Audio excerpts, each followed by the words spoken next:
한파특보가 내려진 23일, 대구 경북은 아침 기온이 영하 15도 이하로 떨어지며 강추위가 이어졌습니다.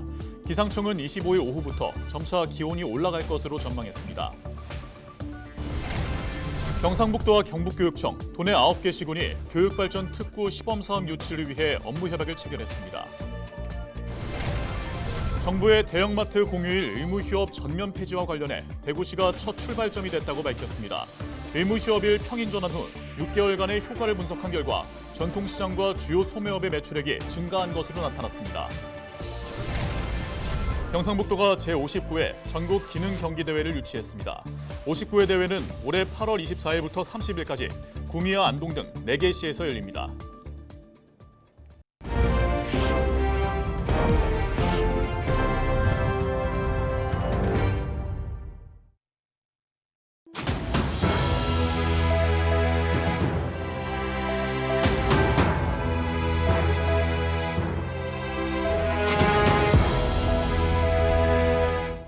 시청자 여러분 안녕하십니까? 헬로티비 대구 경북 뉴스입니다. 한파특보가 내려진 23일, 대구 경북은 아침 기온이 영하 15도 이하로 떨어지며 강추위가 이어졌습니다. 아침 최저 기온은 봉화 석포가 영하 17.8도, 문경 동로 영하 15.2도, 경주 토암산 영하 12.7도 등을 기록했습니다. 낮 기온도 영하 7도에서 영하 1도로 0도 이하에 머물렀습니다. 25일까지 아침 기온은 대구 군위와 일부 경북에서 영하 10도 이하, 경북 북부 내륙은 영하 15도 이하로 떨어져 매우 춥겠습니다. 기상청은 25일 오후부터 점차 기온이 올라갈 것으로 전망했습니다. 경상북도와 경북교육청, 도내 9개 시군이 교육발전 특구 시범사업을 유치하기 위해 손을 잡았습니다. 도와 교육청은 각 시군의 실정에 맞게 특화된 교육발전 특구가 지정될 수 있도록 힘을 모으기로 했습니다. 이하영 기자가 보도합니다.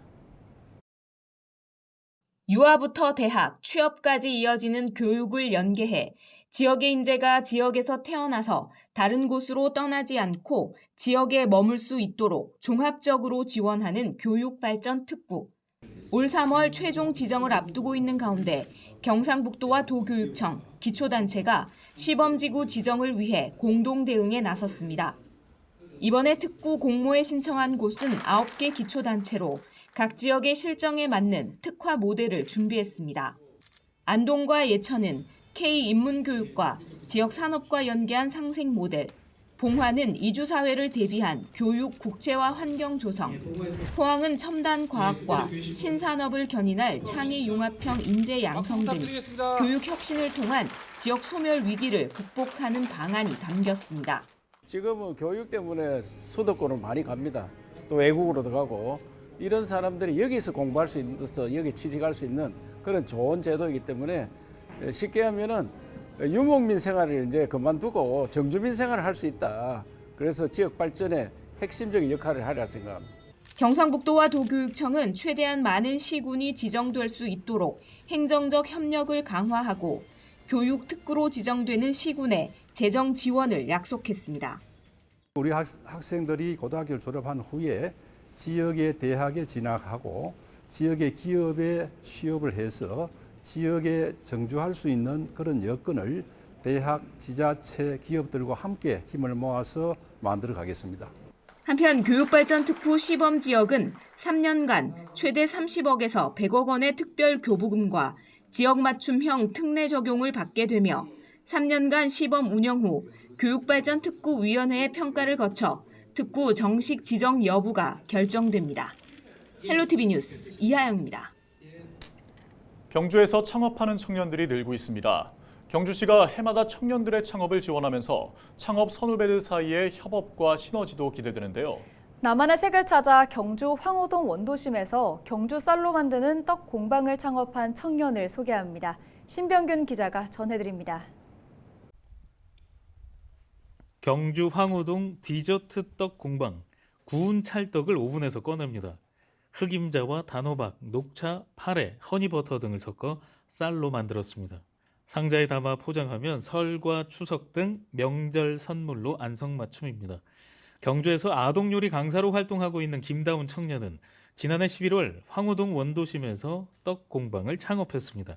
떡을 좋아해 다양한 시도 끝에 오븐에 구운 찰떡 디저트 등 요리법을 개발했습니다. 구움 찰떡 같은 경우에는 뭐 이렇게 대량으로 답례품으로 나간다든지 이런 경우밖에 없고 상시로는 못 먹더라고요. 같이 청년 창업한 그 다른 기수분들과 더불어서 요 황호동 거리를 좀 살리는 데 일조하고 싶고요. 지난해 경주시와 경주청년센터의 청년 창업 지원 사업에 선정되면서 막연했던 창업이 현실이 됐습니다. 인테리어 비용, 기자재 구매 등 3,500만 원을 지원받았습니다. 경주청년센터의 다양한 창업 교육과 홍보가 큰 도움이 됐습니다.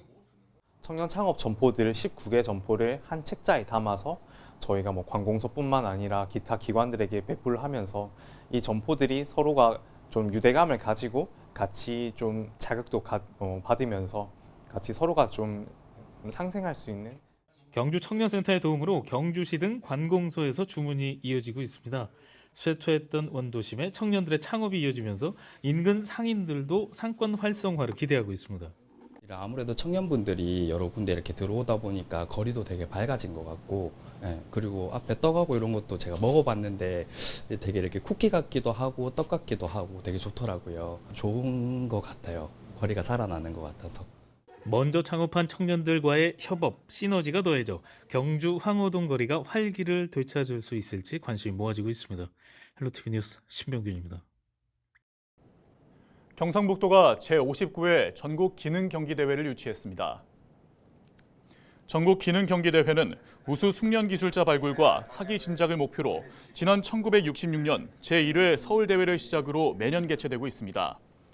59회 대회는 올해 8월 24일부터 30일까지 구미와 안동 등 4개시 7개 경기장에서 전국 17개 시도 선수와 지도교사 등 18,000여 명이 참가해 50개 직종에서 기량을 펼칩니다.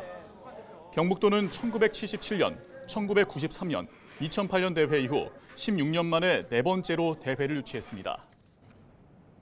정부의 대형마트 공휴일 의무 휴업 전면 폐지와 관련해 대구시가 첫 출발점이 됐다고 밝혔습니다. 대구시는 지난해 2월 전국 최초로 대형마트 의무 휴업일을 매월 2번째, 4번째 일요일에서 월요일로 변경해 시행했습니다. 의무 휴업일 평일 전환 후 6개월간의 효과를 분석한 결과 전통시장과 주요 소매업의 매출액이 증가했으며 시민들의 쇼핑 편의성과 만족도가 오른 것으로 나타났습니다. 대구시의 대형마트 의무 휴업일 평일 전환에 따른 긍정적 효과는 규제개혁의 우수 사례로 정부의 민생토론회에서 생활규제 개혁 방안으로 중점 논의됐습니다.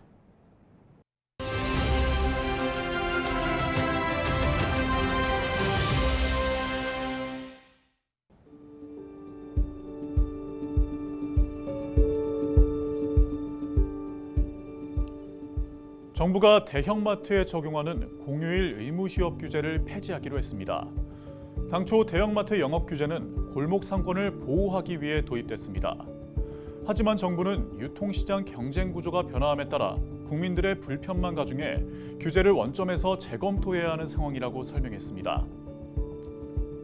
증권가에서는 의무 휴업일이 변경되면 대형마트의 단일 점포의 매출액이 기존 대비 4%가량 증가할 수 있을 것으로 전망하면서 대형마트 관련 주가도 상승했습니다. 대형마트 쪽은 이번 결정을 반기지만 일각에서는 반대의 목소리도 나오고 있습니다.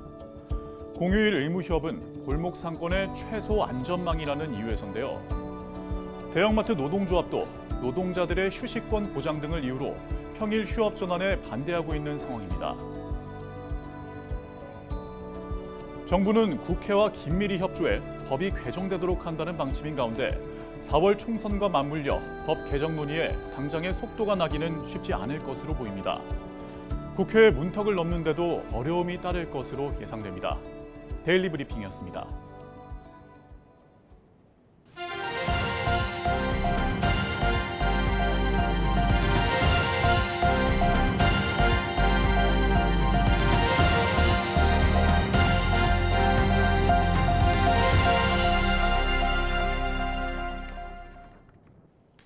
한국케이블TV 방송기자협회와 중앙선거관리위원회가 제22대 국회의원 선거를 앞두고 올바른 선거문화 확산을 위해 협력하기로 했습니다. 양측은 업무 협약을 체결하고 공정한 선거 문화 정책을 위한 콘텐츠 제작과 홍보 활동을 함께 진행할 예정입니다. 공동 제작 콘텐츠는 선거 정보와 유권자 인터뷰로 구성되며 매주 수요일 케이블 TV 지역 뉴스와 지역 콘텐츠 통합 플랫폼 가지를 통해 시청할 수 있습니다. 이번 제22대 국회의원 선거에서도 우리 케이블 TV 기자들은 정확하고 책임 있는 선거 보도로 지역사회 건전한 공론장을 만들어 유권자의 올바른 선택을 도울 것입니다. 유권자가 꼭 알아야 할 맞춤 선거 정보와 선거 절차 콘텐츠를 공동 제작하여 방영하는 등 공명선거 분위기 확산에 최선을 다하도록 하겠습니다. 대구 문화예술진흥원이 소외계층의 문화 격차를 줄이는 문화누리 카드를 오는 11월 30일까지 발급합니다. 문화누리 카드는 6세 이상 기초생활수급자와 차상위 계층을 대상으로 공연과 전시 관람 등 문화예술, 관광, 체육 활동을 지원하는 사업으로 올해는 지난해보다 2만 원 오른 13만 원을 지급합니다. 지난해 발급자 중 수급 자격을 유지하는 경우 별도의 신청 없이 지원금이 자동 충전되며 신규 발급 희망자는 행정복지센터나 문화누리 카드 누리집을 통해 발급이 가능합니다. 카드 사용 기간은 연말까지며 기한 내 사용하지 못한 금액은 자동 소멸됩니다. 대구시가 아이돌봄 서비스 지원을 확대합니다. 아이돌봄 서비스는 맞벌이 가정 등 양육 공백이 발생한 가정에 12세 이하 아동을 대상으로 아이돌봄이가 직접 찾아가 돌봄 서비스를 제공하는 제도입니다. 그간 서비스 종류와 소득 수준에 따라 차등 지원하고 있었지만 올해부터 2자녀 이상의 다자녀 가구의 본인 부담금 10%를 추가 지원하고 0세에서 1세 아동을 양육하는 24세 이하 청소년 부모는 이용요금의 10%만 부담하면 이용할 수 있습니다. 아이돌봄 서비스 신청은 아이돌봄 서비스 누리집 또는 아이돌봄 앱을 통해 가능합니다. 대구 동구청이 아양 기찻길 개선 사업에 따른 주민 설명회를 개최했습니다. 동구청은 이번 설명회에서 아양 기찻길 개선과 K2 후적지 홍보관 구축 사업의 추진 일정을 공유하고 지역 주민들의 의견을 청취했습니다. 동구청은 대구시로부터 예산 15억 원을 지원받아 아양 기찻길의 K2 후적지의 미래상을 직접 체험할 수 있는 홍보관을 조성하고 올해 내로 구비 10억 원을 들여 기찻길 내부와 보행 환경을 개선할 예정입니다. 문경시가 한국환경공단이 선정한 영농 폐기물 수거 활성화 우수기관에 뽑혔습니다.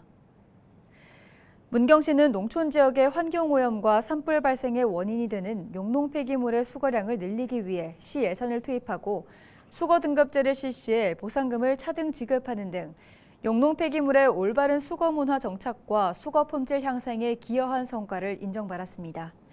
또 용농 폐기물 수거 기반 구축을 위한 공동 집화장을 설치하고 하반기 무상 처리 기간을 운영하는 등 농번기 직후 발생한 용농 폐기물 수거에 앞장선 점에 높은 평가를 받았습니다. 봉화군이 설 명절을 앞두고 축산물 합동 단속을 실시합니다. 축산물 판매업소를 대상으로 다음 달 6일까지 진행되는 이번 점검은 부정 불량 축산물의 유통을 방지해 소비자의 신뢰를 높이기 위한 것으로 경상북도 동물위생시험소와 명예축산물위생감시원과 함께 실시합니다.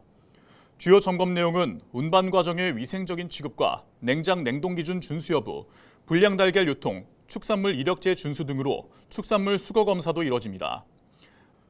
봉화군은 위반 사항이 중대하거나 고의적인 불법 행위가 확인되면 과태료를 부과하는 등 강력한 행정 조치를 취할 예정입니다.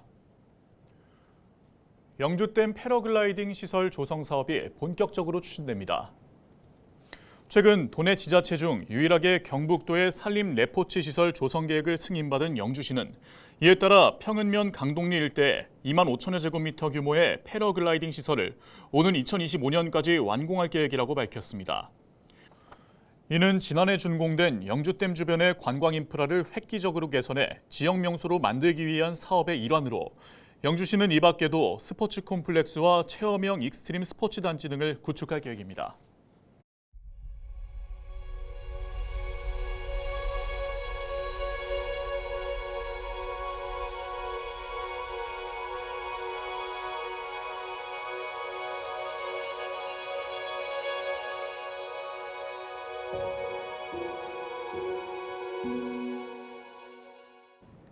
이상으로 뉴스를 마칩니다. 함께해 주신 여러분 고맙습니다.